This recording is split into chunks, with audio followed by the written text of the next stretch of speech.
Dikerahkanlah orang Efraim. Lalu mereka bergerak ke Savon, dan mereka berkata kepada Yefta, "Mengapa engkau bergerak untuk memerangi Bani Amon dengan tidak memanggil kami untuk maju bersama-sama dengan engkau? Sebab itu, kami akan membakar rumahmu bersama-sama kamu." Tetapi jawab Yefta kepada mereka, "Aku dan rakyatku telah terlibat dalam peperangan yang hebat dengan Bani Amon. Lalu aku memanggil kamu, tetapi kamu tidak datang menyelamatkan aku dari tangan mereka. Ketika kulihat bahwa tidak ada yang datang menyelamatkan aku, maka aku mempertaruhkan nyawaku dan aku pergi melawan Bani Amon itu. Dan Tuhan menyerahkan mereka ke dalam tanganku. Mengapa pada hari ini kamu mendatangi aku untuk berperang melawan aku?" Kemudian Yefta mengumpulkan semua orang Gilead, lalu mereka berperang melawan suku Efraim.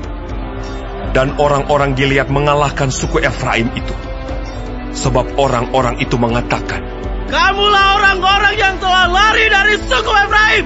Kaum Gilead itu ada di tengah-tengah suku Efraim dan suku Manasye.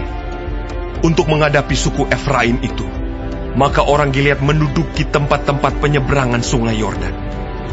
Apabila dari suku Efraim ada yang lari dan berkata, "Biarkanlah aku menyeberang," maka orang Gilead berkata kepadanya, "Orang Efraimkah engkau?" Dan jika ia menjawab, "Bukan," maka mereka berkata kepadanya, "Coba katakan dahulu, Sibolet."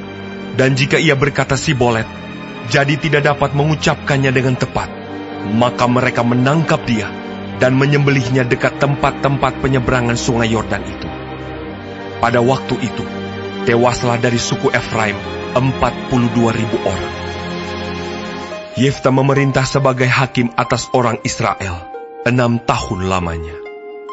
Kemudian matilah Yefta, orang Gilead itu, lalu dikuburkan di sebuah kota di daerah Gilead. Sesudah dia, maka Ebsan dari Bethlehem memerintah sebagai hakim atas orang Israel. Ia mempunyai 30 anak laki-laki. 30 anaknya perempuan dikawinkannya keluar kaumnya, dan 30 anak perempuan diambilnya dari luar kaumnya untuk anak-anaknya lelaki itu. Ia memerintah atas orang Israel 7 tahun lamanya. Kemudian matilah Ebsan, lalu dikuburkan di Bethlehem. Sesudah dia, maka Elon orang Zebulon memerintah sebagai hakim atas orang Israel. Ia memerintah atas orang Israel 10 tahun lamanya. Kemudian matilah Elon, orang Zebulon itu, lalu dikuburkan di Ayalon, di tanah Zebulon. Sesudah dia, maka Abdon bin Hillel, orang Piraton, memerintah sebagai hakim atas orang Israel. Ia mempunyai 40 anak laki-laki dan 30 cucu laki-laki, yang mengendarai 70 ekor keledai jantan. Ia memerintah atas orang Israel 8 tahun lamanya.